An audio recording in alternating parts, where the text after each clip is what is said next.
और दोस्तों, मेरा नाम अनुज है। टारगेट एग्जाम विधि चैनल पर आप सभी लोगों का स्वागत है। दोस्तों, आज के वीडियो में हम लोग जीके और साइंस के 20 क्वेश्चन डिस्कस करेंगे। ये बहुत ही महत्वपूर्ण प्रश्न है, ध्यान से देखिएगा। आइए शुरू करते हैं। पहला प्रश्न है, अलैंगिक जनन लैंगिक जनन से भिन्न है।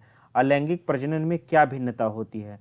तो जो अलैंगिक प्रजनन के जीव होते हैं वह अपने माता पिता के ही समान होते हैं। इनकी विशेषताओं में इनमें एक ही जनक शामिल होता है, एक ही जनक जनन करता है। इनमें जनन की प्रक्रिया सरल व तीव्र होती है। इनमें समसूत्री विभाजन होता है, समसूत्री विभाजन। इसके अतिरिक्त इनमें युग्मक निर्माण व निषेचन का अभाव होता है। ये 3-4 जो विशेषताएं हैं मैंने बताई आपको। अब अलैंगिक जनन के प्रकार बता देता हूं।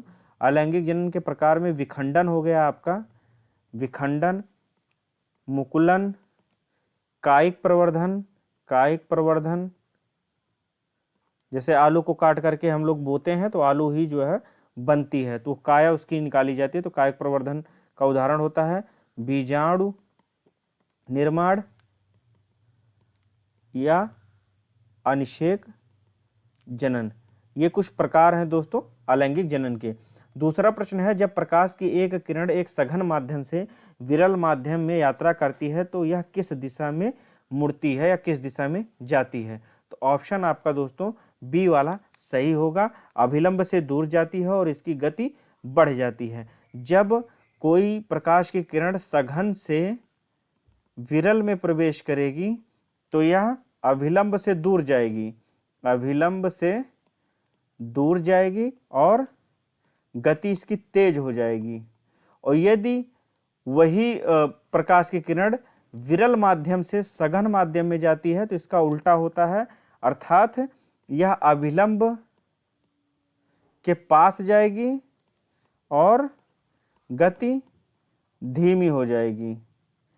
यदि प्रकाश की किरण सघन माध्यम से विरल माध्यम में जाती है तो अभिलंब से दूर हो जाती है और गति इसकी तीव्र हो जाती है। यदि प्रकाश की किरण विरल माध्यम से सघन में जाती है तो अभिलंब के पास आती है और गति इसकी धीमी हो जाती है। तीसरा प्रश्न है, डायोप्टर किसकी इकाई है? डायोप्टर लेंस की क्षमता की इकाई होती है। ऑप्शन आपका ए वाला सही होगा। प्रकाश की तीव्रता की इकाई लक्स है, लक्स। और ध्वनि की तीव्रता मापी जाती है डेसिबल में। ध्वनि की तीव्रता का मात्रक डेसिबल होता है। ये तो प्रकाश की तीव्रता की लक्स हो गया। यदि ज्योति तीव्रता की आपसे पूछता है, ज्योति तीव्रता की, तो कैंडला होता है, कैंडला, सीडी। नेक्स्ट क्वेश्चन देखते हैं। चौथा प्रश्न है, निम्नलिखित में से किस तत्व की परमाणु संख्या 12 होती है? तो मैग्नीशियम की परमाणु संख्या 12 होती है। ऑप्शन आपका सी वाला सही होगा। पोटेशियम की 19 होती है, इसका संकेत के होता है। मैग्नीशियम का Mg होता है। एल्यूमिनियम का संकेत Al होता है और इसकी परमाणु संख्या 13 होती है। और जो सोडियम है, सोडियम का Na होता है और इसकी परमाणु संख्या 11 होती है। नेक्स्ट क्वेश्चन देखते हैं। पांचवा प्रश्न है, निम्नलिखित में से पानी का पीएच मान कितना होता है? तो पानी का पीएच मान दोस्तों 7 होता है। यह उदासीन होता है, न क्षारीय होता है, न अम्ल में होता है, इसलिए इसका 7 होगा। मूत्र का होता है 6 और 7.4 होता है रक्त का और 6.5 होगा लार का। नेक्स्ट क्वेश्चन देखते हैं। एसिटिक अम्ल किस में पाया जाता है? एसिटिक अम्ल दोस्तों सिरका में पाया जाता है। ऑप्शन आपका ए वाला होगा। संतरा में सिट्रिक अम्ल पाते हैं, सिट्रिक अम्ल सिरके में होता है। इमली में टार्टरिक अम्ल होता है, टार्टरिक अम्ल होता है। और दही जो होता है, अगर खट्टा दही है तो इसमें लैक्टिक अम्ल होता है, लैक्टिक अम्ल। नेक्स्ट क्वेश्चन देखते हैं। सातवां प्रश्न है, निम्नलिखित तत्वों में से किसका गलनांक सबसे कम होता है? तो दोस्तों ऑप्शन इसमें आपका बी वाला सही होगा, हाइड्रोजन। हाइड्रोजन का गलनांक होता है -259.16 डिग्री सेल्सियस। सोडियम का होगा 97.796 डिग्री सेल्सियस।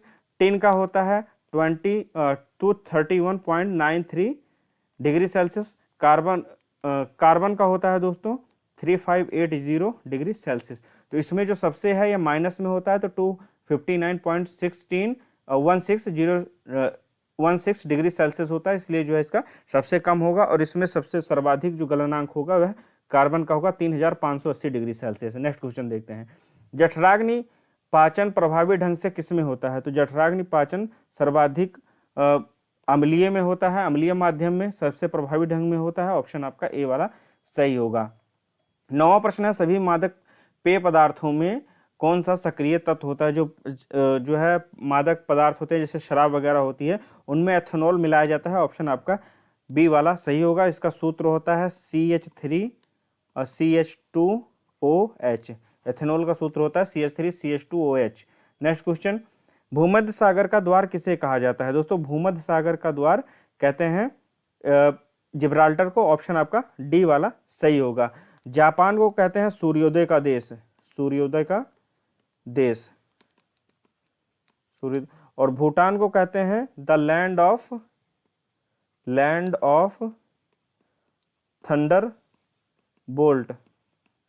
और मिस्र को कहा जाता है नील नदी का वरदान या नील नदी की देन कह सकते हैं। नेक्स्ट क्वेश्चन देखते हैं, एक बार फिर से बता देता हूं। जिब्राल्टर को भूमध्य सागर का द्वार कहते हैं, जापान को सूर्योदय का देश कहते हैं, भूटान को लैंड ऑफ थंडरबोल्ट कहते हैं, मिस्र को नील नदी का वरदान कहते हैं। 11वां प्रश्न है, स्वर्ण रेखा नदी पर स्थित जलप्रपात कौन सा है? जो स्वर्ण रेखा नदी पर स्थित जलप्रपात है हुंडू जलप्रपात है। ऑप्शन आपका डी वाला सही होगा। शरावती जो जोग जलप्रपात है यह शरावती नदी पर स्थित है, शरावती नदी पर। जोग जलप्रपात को हम लोग गारसोप्पा जलप्रपात कहते हैं, गारसोप्पा या महात्मा गांधी जलप्रपात कहते हैं, महात्मा गांधी जलप्रपात कहते हैं। यन्ना जलप्रपात दोस्तों नर्मदा नदी पर है और शिव समुद्रम जलप्रपात कावेरी नदी पर है।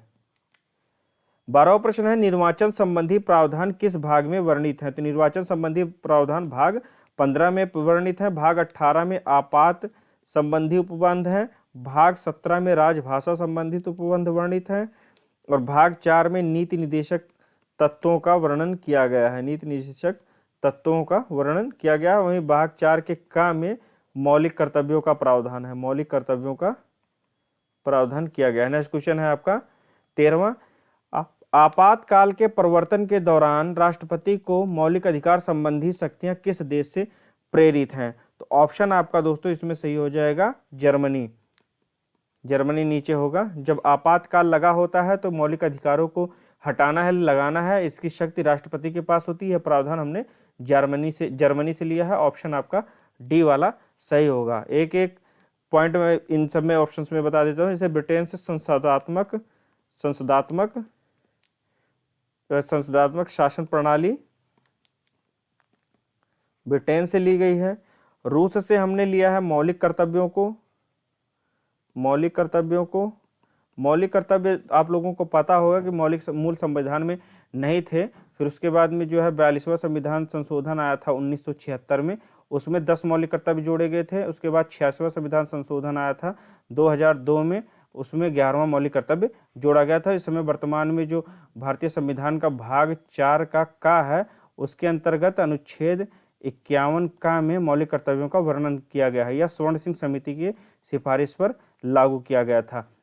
आयरलैंड से हमने लिया है, आयरलैंड से ध्यान एक सेकंड दोस्तों, नीति निदेशक तत्वों को लिया गया है, नीति निदेशक तत्व आयरलैंड से लिए गए हैं। नेक्स्ट क्वेश्चन देखते हैं, निम्नलिखित में से कौन सा अनुसंधान संस्थान गांधीनगर में स्थित है? तो प्लाज्मा अनुसंधान संस्थान गांधीनगर में स्थित है। केंद्रीय गन्ना अनुसंधान संस्थान कोयम्बटूर में है, कोयम्बटूर। भारतीय पेट्रोलियम संस्थान देहरादून में है, देहरादून में। केंद्रीय आलू अनुसंधान संस्थान शिमला में है। केंद्रीय गन्ना अनुसंधान संस्थान कोयम्बटूर में है, भारतीय पेट्रोलियम संस्थान देहरादून में और केंद्रीय आलू अनुसंधान संस्थान शिमला में है। KR नारायण की समाधि स्थल का क्या नाम है? KR नारायण की समाधि स्थल का नाम उदय भूमि है। महात्मा गांधी की समाधि स्थल का नाम राजघाट है। शांतिवन पंडित जवाहरलाल नेहरू जी की समाधि स्थल का नाम है और महाप्राण घाट डॉक्टर राजेंद्र प्रसाद की समाधि स्थल का नाम है। एक बार और बता देता हूँ, पंडित जवाहरलाल नेहरू जी की समाधि स्थल का नाम शांतिवन है, महाप्राण घाट डॉक्टर राजेंद्र प्रसाद की समाधि स्थल का नाम है, राजघाट महात्मा गांधी, उदय भूमि KR नारायण की।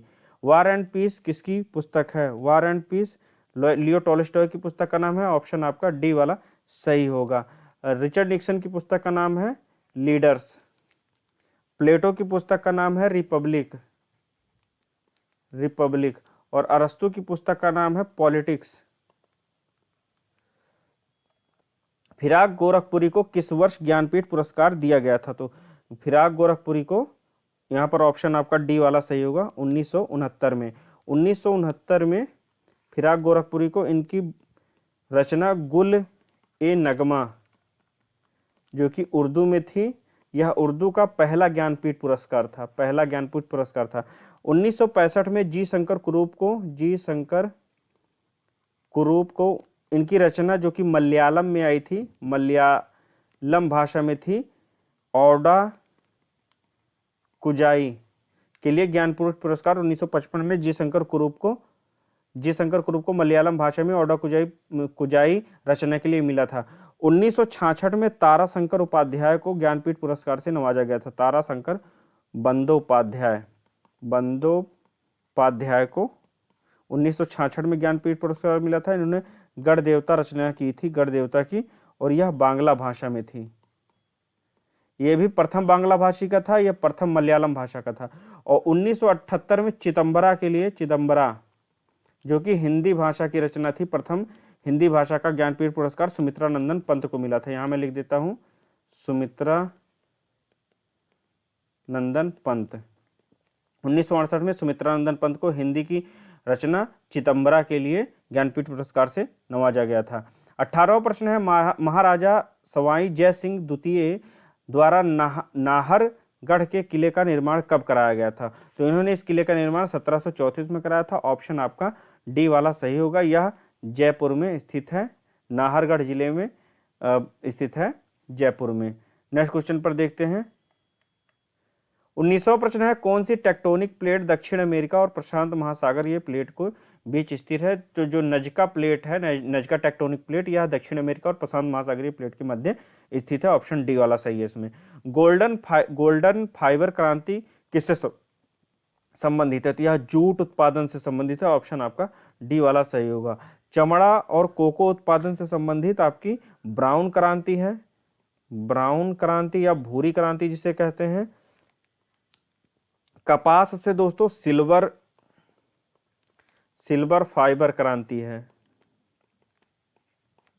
सिल्वर फाइबर क्रांति कपास से संबंधित है। और तिलहन से पीली क्रांति या येलो क्रांति है।